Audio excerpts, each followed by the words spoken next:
gentlemen, to a different type of podcast. Some a little cool, some a little different. Just more talking. Based off of topics though. We're gonna have a little fun with this one.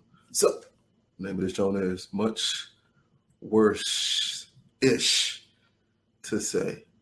Sometimes you just need a time of your day, topic of your day, where you could just go the fuck in on. This is mine.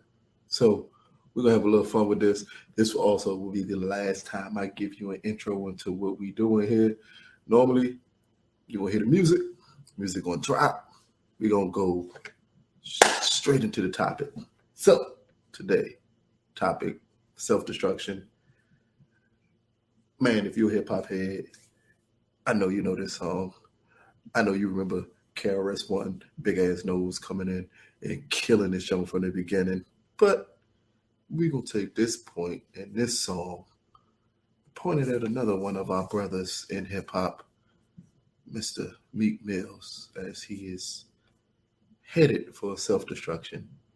And in the process, he is dragging down all you dumb niggas who were protesting, saying free Meek Mills, all this other bullshit that literally makes no sense to nobody but you. But we're going to try to go into this. Hopefully I won't get too long-winded. Make this show nice, short, and sweet. Well, nice and sweet. Short, I ain't even going to say that because that might be a lie. Because once you get them thoughts out, man, you keep on going on and on and on about this fuckery that these people are engaging in. So first, look at the case. Look at the story. Mr. Meek Mills got 2 to 4 years for violating his parole. Sentenced by a lovely black judge who, during his sentencing, said, I have been dealing with you for 10 plus years, and you're not taking this too seriously. And dropped the hammer on him, or what everyone famous that's black or people who love music would love you to think was dropping the hammer on him by giving him 2 to 4 years for violating his probation twice. Both situations, charges were dropped. The DA and I think the DA is the one who said that they didn't even want to pursue charges against him for this, that basically we're going to leave it up to the judge, but if it's our recommendation, he wouldn't serve no jail time for this. And based off of that statement, his lawyers have crafted a nice story around this judge, that this judge is biased, that this judge has it out for Meek, that she's going to do everything she can to get him behind bars because he didn't sign a marketing deal with some people she knew, or he didn't sing a Boys to Men song for her, which literally makes no sense because anybody who heard him rap would not think Boys to Men song, but that's not even here nor there. I'm not going to try to dwell on the stupidity of that unto itself. But right now, his whole legal team, their job is to paint this judge as incompetent, horrible person. If they were white, man, the shit would go through the roof if this judge was white. But they can't because the judge still is black, so you can't paint her but so bad because of that reason. But again, if they could, they would, because right now they're throwing everything humanly possible at this judge, with the last story coming out today being that at this supposed shoot where he was popping wheelies, driving wheelies on motorbikes down the street, which was illegal, that they had cops on the set. The cops didn't stop him. It didn't happen until much later on when he was in a completely different area that 22 cops came and arrested him. So again, right now, they're painting the perfect picture that this judge is out to get him. Then I just got one question for everybody who thinks this judge is out to get him. This is the same motherfucking judge a couple years ago when the DA recommended jail time for Meek. This is the same judge that said, no, we're not going to let him serve any time. Let's give him another chance. So, this judge who's out to get you could have sent your punk ass away already and didn't do it. Now I'm just wondering, was this judge the reason that he failed his drug test? Was the judge the reason that he violated his probation 5 times before these incidents? Shit like that, you gotta wonder. Shit like that, you gotta put your mind at work and be like, man, look, like I'm trying to help you, Meek. I'm trying to help you. That's how your mind works. You be like, Nick, I'm trying to help you here. Like, you ever have a situation where you have a motherfucker sit in front of you and tell you a story about, man, no, that motherfucker wrong. That motherfucker did this, that motherfucker did that. And you're listening to the story, and as you listen to the story, you're like, nigga, that was all you. That was all on you. We ain't fit to be blaming nobody else when this is all on you. That's how this goes with me. Like, if we're being real with ourselves, and black people, I'm gonna need y'all to be real for yourselves for a minute, and please excuse that he made one hot song that all y'all like and 3 mediocre albums to follow. But let's not pay attention to any of that, because none of that really matters. Just focus on a point of, if he didn't have money and he violated his probation, the amount of times he's done it, would he still be free? I think that's the crux of this whole, the point of this whole discussion we're gonna have about self-destruction today. Me let the point that he had money cloud the point that he was a black man in a justice system that's already not set up for you to win. So when you went out your way at the times that you have won to still act like a little fuck nigga, you can't be surprised when this shit happens. Like, dog, how the fuck do you fail a drug test on parole? How's that possible?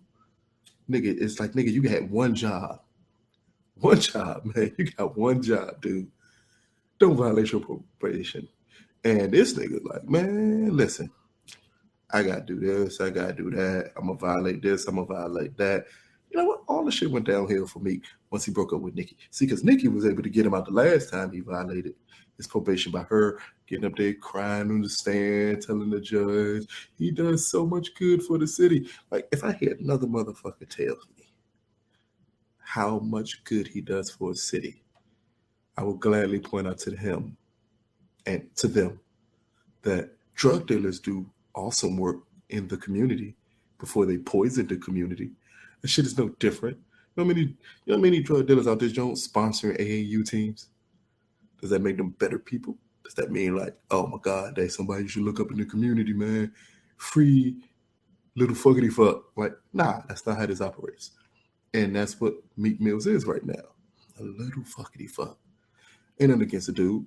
He makes semi-good music, a couple of hit songs here and there. But dog, like, you, at what point do you hold a grown-ass man accountable for his actions and the actions of the people he chooses to keep around him? Like, dog, you can't be like chasing Safari down the street or having your goons chase Safari down the street and not think a judge ain't paying attention to that. You can't have your goons going on radio shows threatening people and not think a judge ain't paying attention to that. Like, it's like he don't understand the phrase guilty by association. Like, he doesn't understand the phrase of probation, meaning that, nigga, you still got to check in with us and we still put limitations on the things you can do. Because if you think about it, like Remy Ma did 7 years. She's gone out her way multiple times to say there's no fucking way in hell I'm violating my probation. Meek didn't do 7 years. And this little nigga violating his probation like every month. Like, he got that shit marked on his calendar as an anniversary to violate his probation. You gotta wonder, like, what the fuck are you thinking, dude? Like, come on, homie. Like, this is sad. It's sad because it is another young black man who's gonna have to go and sit his ass down. Unfortunately, this may be the only situation where I would say he needs to sit his ass down. You need more time to think. You're making stupid decisions. And to all of those people, and this is just to my black folks, my brothers, my sisters, to all you dumb motherfuckers who went, I think, to the city council was it the mayor's building in Philadelphia or the courthouse in Philadelphia, wherever y'all went to.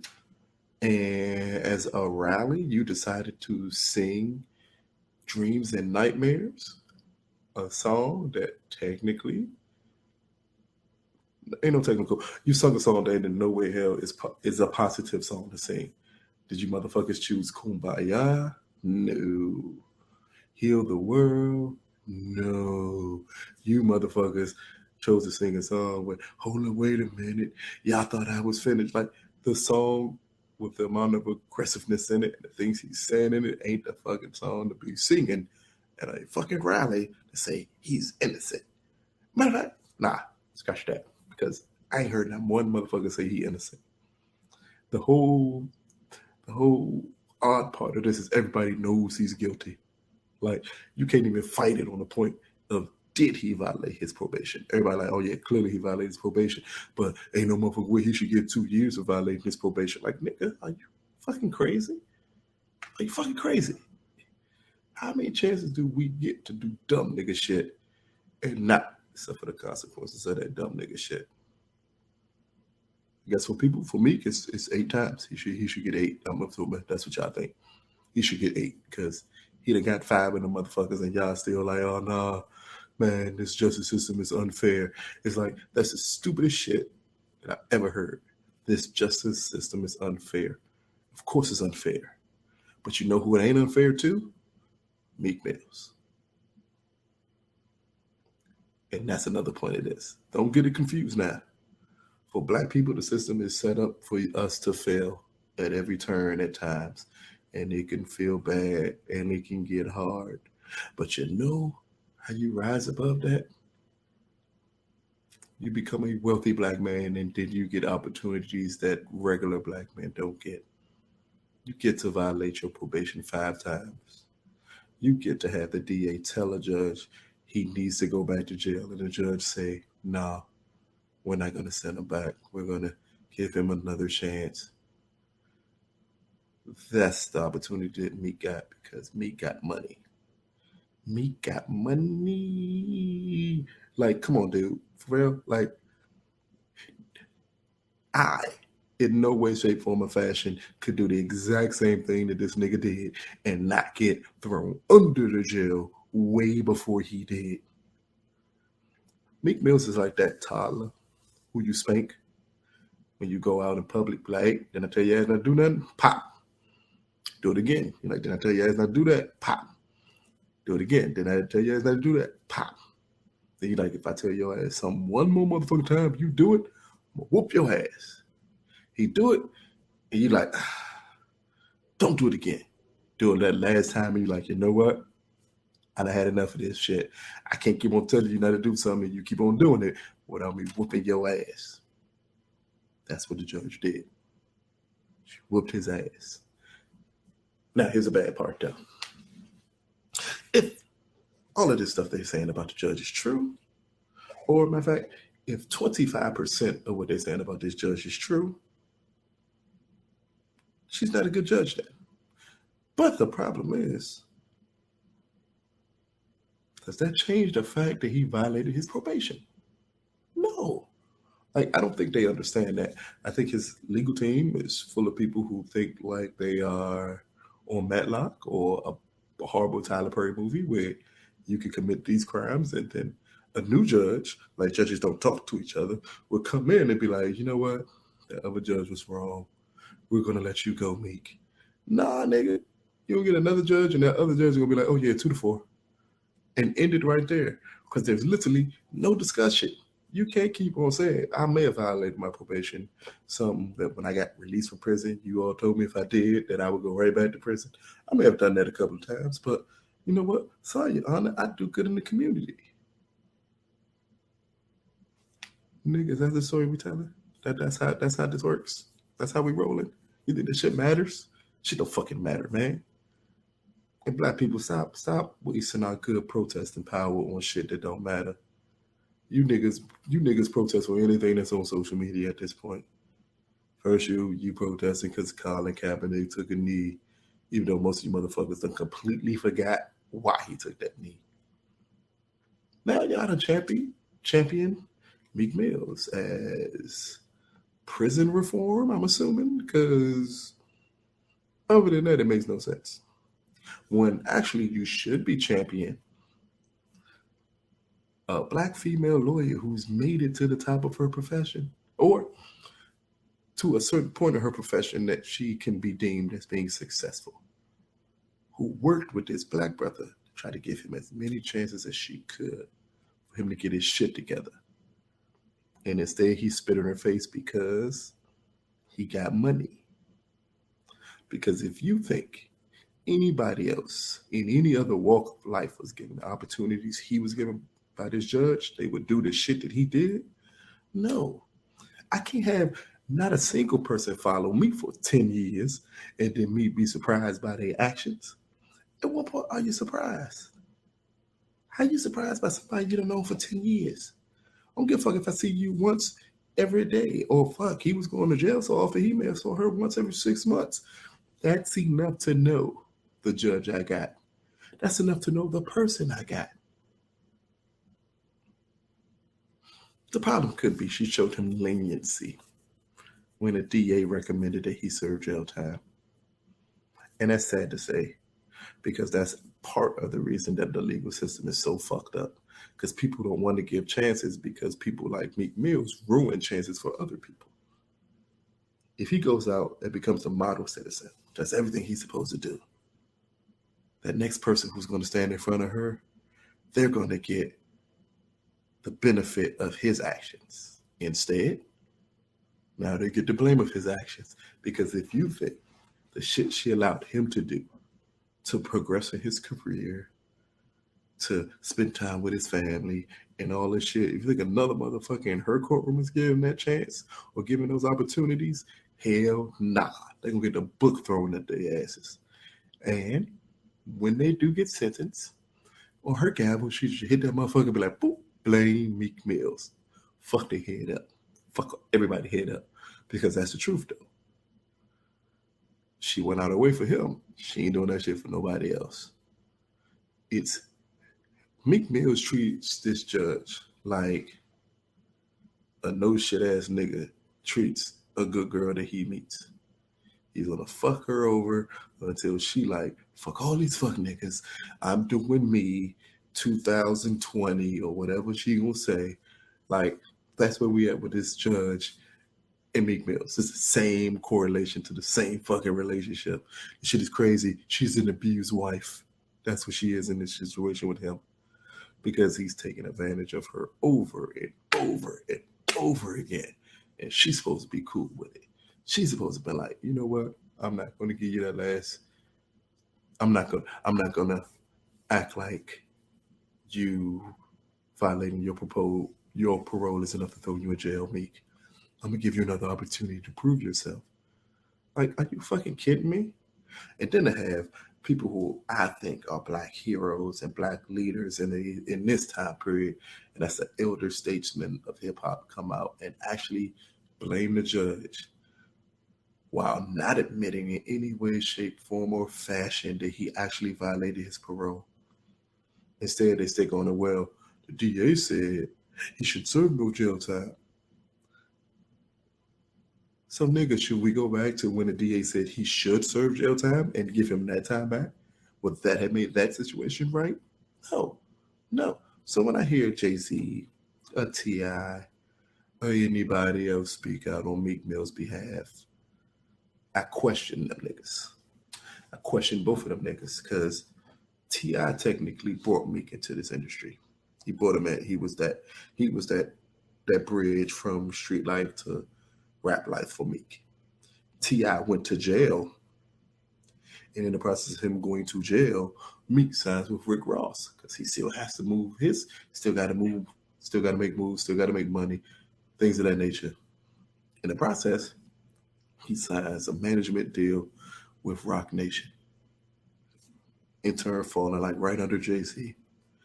Him and Wale were two people that Jay-Z took under his wing. It's like, these are new niggas, these my little homies. So you got T.I. and Jay-Z. Two street professionals is what I'm gonna call them. one who served plenty of jail time.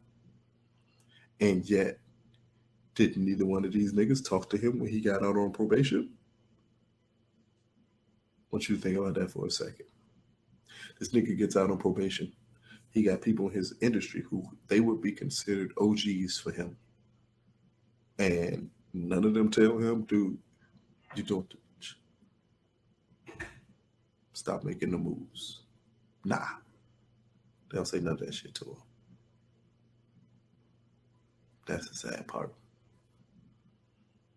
That's the part where we fail ourselves as black people. Like, you got older people for a reason around you, man. They supposed to be the ones who telling you making the wrong moves, you doing the wrong shit. Get your shit together, little nigga. The fuck are you doing on these streets? That's what they supposed to be doing. But when you get a youngin' who, because he came up in that environment, he portrays himself like an OG way too soon while making fuck nigga decisions, you get the situation that Meek is in. Because Meek got a lot of little niggas under him who probably see him as they OG when technically he's not to the level where he should be considered someone's OG. Or he's not listening to the people who he considered as his OGs. And because he's not listening, he puts himself in these situations, which is a trickle-down effect because the little youngers under him gonna be like, man, at least stand on your head, homie, all this bullshit, which is gonna lead them to be making stupid ass decisions. Because if you're OG, well, let me say this. If you are anyway portraying into street life, not even in street life, but you're in the vicinity or street life adjacent, any of that shit, where you have an OG, you have somebody who you can talk to who's older than you, who's gonna point you in the right directions. If you're not listening to them, you're fucking stupid. Take heed, young fellas, young boys. There's way too many older black people you can get to talk to you, to work shit out, because guess what? You don't know all the answers to this world. You ain't figured this shit out yet. Nobody has. But you need somebody with enough life experience to go walk your punk ass through this shit so you can come out on the other side and not be a fuck nigga like some of these dudes in the street. Because either we're going to do that or